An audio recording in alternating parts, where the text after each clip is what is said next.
থানার নাকের ডকা থেকে মাত্র 6 দিন আগে কেনা বাইক চুরি করে নিয়ে গেল চোরের দল। আর পুলিশ মামলা না নিয়ে যার বাইক চুরি হয়েছে তার কাছ থেকে বাইক চুরি যাওয়ার প্রমাণ খুঁজছে। জানা গেছে মঙ্গলবার সন্ধ্যায় বিশালগড় নিউ মার্কেটে দক্ষিণ চাম্পাপুর এলাকার জোটন দাস বাজারে করতে এসেছে।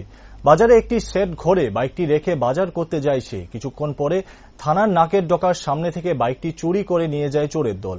আর চোরের তল্লাশি না চালিয়ে ওসি যার বাইক চুরি হয়েছে তার কাছ থেকে বাইক চুরির প্রমাণ চাইছে। যদিও ঠিক থানার সম্মুখে সিসিটিভি ক্যামেরা লাগানো রয়েছে, কিন্তু তা কাজ করে কিনা তা নিয়ে যথেষ্ট সন্দেহ রয়েছে জনমনে। আরও আশ্চর্যের বিষয় হচ্ছে ঘটনাটি মঙ্গলবার সন্ধ্যায় ঘটে এবং মঙ্গলবার সন্ধ্যায় বাইকের মালিক বিশালগড় থানায় অভিযোগ দায়ের করে। আর 24 ঘন্টা পর বুধবার সন্ধ্যার বাইকের তল্লাশি তো দূরের কথা, এফআইআর রেজিস্টার করেনি পুলিশ। কারণ বাইক মালিকের নিজের অভিযোগ, পুলিশ এফআইআর এর কপি দিতে নারাজ হয়। গত মঙ্গলবার 7:30টার সময় রাতে আমি বাজার করতে আসলাম। আমি বাইকটা লক করে এসে আমি বাজার করতে আসছি।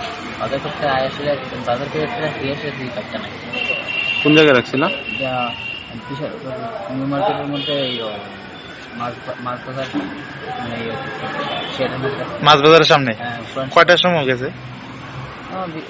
কত সাইকেল রাখছি 7টা 7:30 ঠিক জাস্ট টাইম তো আমি দিতে পারতাম না।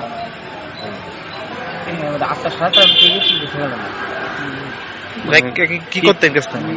বাজার করতে আসলাম। কি সাইকেল আসলো? R1 সাইকেল ছিল। কতদিন হয়েছে কিন্তু? এটা 26 থেকে 5-6 দিন হয়েছে। থানা জানাইছো?